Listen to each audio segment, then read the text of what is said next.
अस्सलाम वालेकुम जी, मैं हूं मुर्तज़ा डार। आज की स्टोरी में हम बात करेंगे कुछ भारत के बारे में। भारत में कुछ परेशानी चल रही है, वो परेशानी पाकिस्तान को लेकर है और पाकिस्तान के अंदर होने वाली जो रीसेंट डेवलपमेंट्स है उसको लेकर है। पाकिस्तान ने गुज़िश्ता 2 हफ्तों के लगभग दौरानिए के अंदर 2 बड़े कामयाब तजर्बे किए हैं। ये तजर्बे जो हैं ये मिलिट्री के एतबार से बहुत ही ज़्यादा कामयाब समझे जा रहे हैं और इन तजर्बात को लेकर भारत के अंदर यकीनन परेशानी है। भारत दुनिया का तीसरा बड़ा आर्म्स सप्लाई का मुल्क है। $50 बिलियन के करीब इसके असले का ख़र्चा है और ये वही मुल्क है जो राफेल समेत दुनिया के बड़े तरीन फाइटर जेट्स की डील कर रहा है। ये वही मुल्क है जिसकी फ़ौज हमसे 2 गुना से भी ज़्यादा है। 13 लाख के लगभग फ़ौज है भारत की।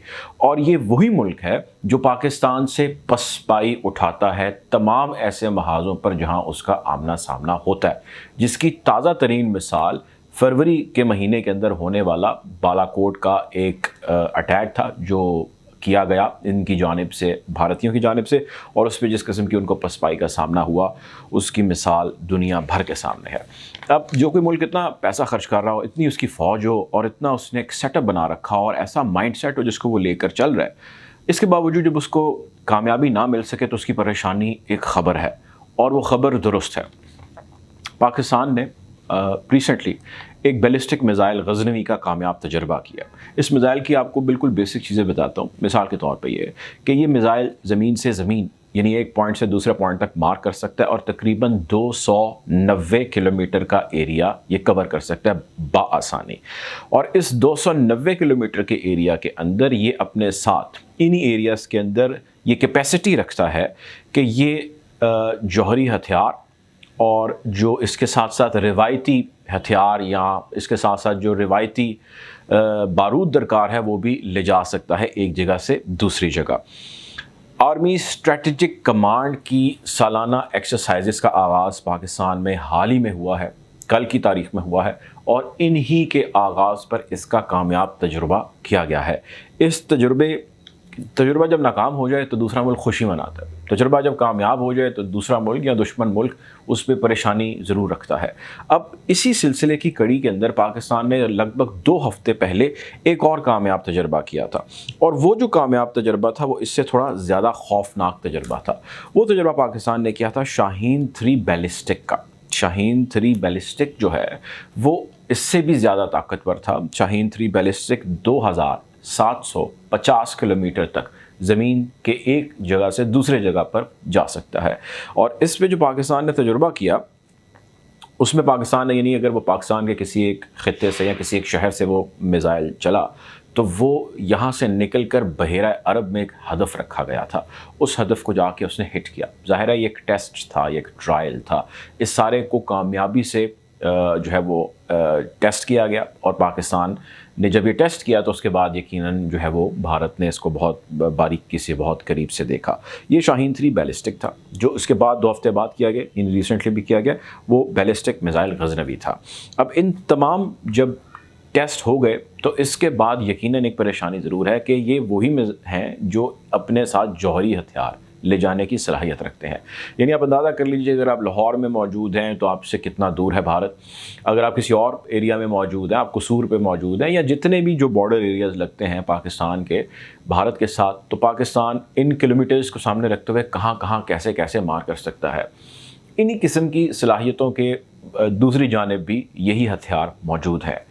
अब गौरतलब बात यह है कि ये उनके पास तो मौजूद हैं लेकिन पाकिस्तान के पास भी मौजूद हैं। जितना ख़तरा हमें है उतना या शायद उससे ज़्यादा ख़तरा उन्हें भी है, क्योंकि खैर ये बहुत सीगा राज की बातें होती हैं लेकिन एक ख़याल, एक तसव्वुर किया जाता है कि जो हमारे पास हथियार है, जो कीमियाई हथियार है, वो बहुत गुना ज़्यादा ताकतवर है जो हमारे हमसाया मुल्क के पास हथियार है। ये एक ख़याल है या एक थेरी है और ऐसी चीज़ें ज़ाहिर पब्लिकली नहीं आती। अब मोदी सरकार की जो परेशानी है उस परेशानी की बड़ी वजह जो है वो ये बताई जाती है कि मोदी को या उनके जो उनकी कैबिनेट है उनको ये लगता है कि जो नई हुकूमत है वज़ीर-ए-आज़म इमरान ख़ान की, ये हुकूमत अमन की बात करती है, ये हुकूमत ताल्लुकात की बेहतरी करने की बात करती है, ये हुकूमत डायलॉग کو جو ہے وہ بہت فروغ دیتی ہے، یہ چاہتی ہے کہ ڈائلاگ کا جو ہے وہ عمل آگے بڑھے، دونوں ممالک بیٹھیں۔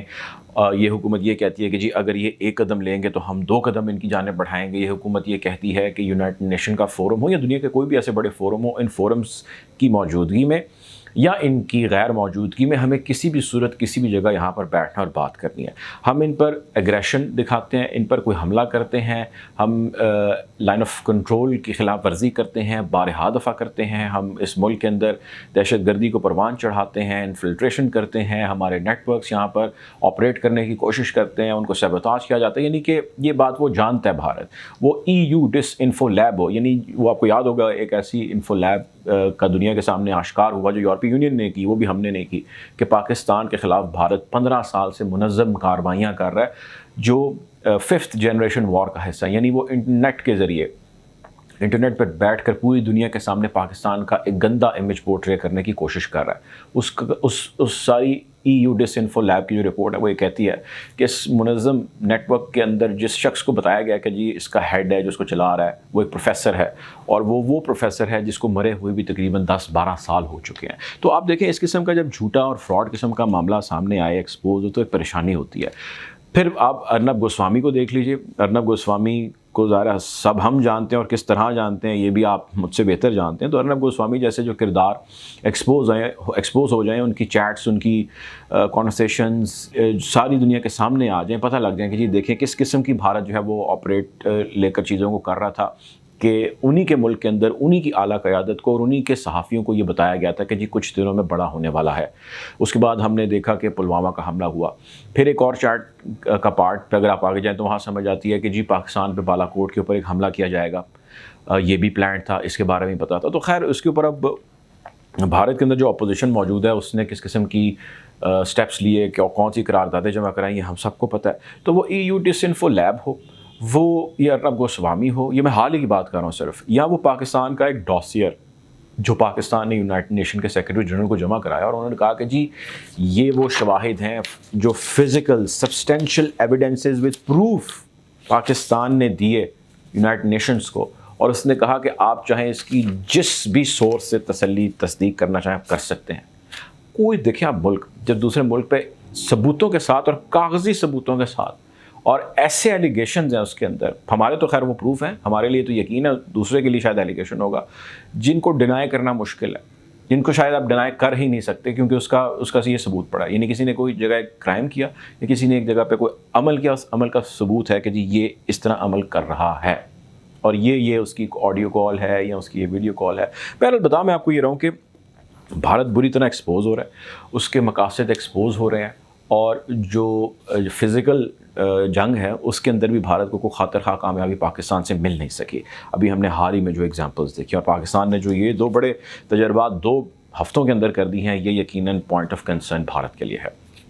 اب تک کے لیے اتنا ہی، آپ کو اس حوالے سے ہم مزید اپڈیٹ کرتے رہیں گے۔ اپنا خیال رکھیے گا، اللہ حافظ۔